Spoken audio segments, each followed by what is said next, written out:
তো হ্যালো বন্ধুরা, আজকে আমরা যাচ্ছি বিশ্বের ৪র্থ নম্বর ফরেস্টে।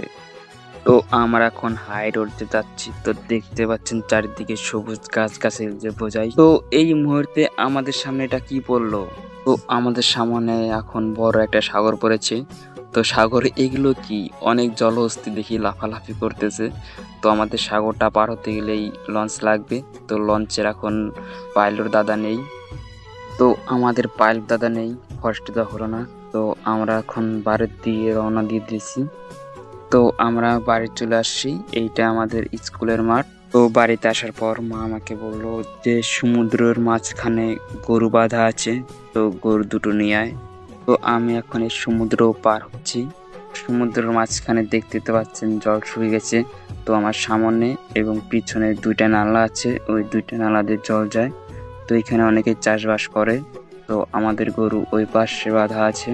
তো আমি গরুর কাছে আসছি। তো এই যে একটা গরু, তো ওই পাশে আছে দুইটা গরু। তো আমি এখন গরু নিয়ে বাড়ি যাই। তো ভিডিও যদি আপনাদের ভালো লেগে থাকে তো একটা লাইক কমেন্ট করে দেবেন আর আমার পেজটাকে ফলো করবেন। আমার ইউটিউব চ্যানেল আছে, ইউটিউব চ্যানেলের নাম হচ্ছে গ্রামের ছেলে সুজয়। যদি ভিডিও ভালো লেগে থাকে তো সাবস্ক্রাইব করে দেবেন।